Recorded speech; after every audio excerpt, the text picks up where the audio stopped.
Nampa High School has an art teacher with quite the extensive resume, and it all starts with his own education. Yeah, I was an art major. I started at Parsons School of Design, and I finished undergrad at Hunter College and did grad school at NYU. He also spent 1 year in Paris as an undergrad. Challenging year in a lot of ways, but probably my most important year of all my education in terms of really waking up to art's potential and my interests. But despite the challenges, he experienced things that most American college students don't get the opportunity to.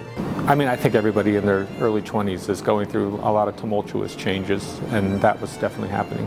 But in the middle of Paris, so I'm in the Louvre once or twice a week, and so in that way it was just completely mind-altering, and I had great teachers. Though it was only 1 year, it would change the course of his personal history. I think before I left, I was somebody that was really interested in art and really chosen that as a path, but afterwards I really felt, I never refer to myself as an artist because I think that's super pretentious, but I felt like I was a painter, one with still a lot to learn and a lot of mistakes to make, a lot of bad paintings to make, but I came back calling myself a painter. And since the newly anointed artist or painter moved to Idaho nearly 30 years ago, his art has made quite the impact on the Treasure Valley. Yes, I have a body of work at the Hillcrest Library that's quite a few years ago now, of small paintings. I have some work that's owned by the Boise Art Museum. I have some pieces that are part of the Boise City collection.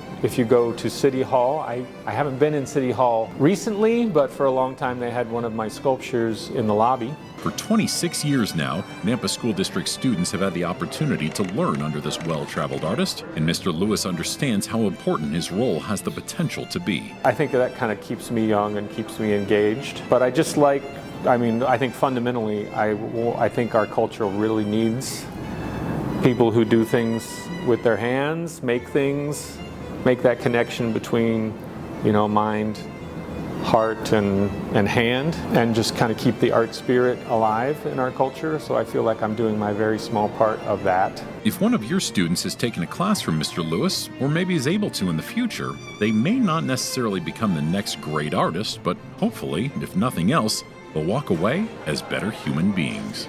I'm not under the illusion that most of them are even going to take another art class, much less become somebody who continues to study and becomes some kind of professional artist. My goal, hopefully, is that they gain a little bit more self-confidence in their own vision, believing in that they're capable of doing things that seem hard at first or seem beyond their experience or capabilities. So if they leave, with those kinds of memories that they were able to solve a problem or make something that they're proud of, that's pretty important, I think, in the long run.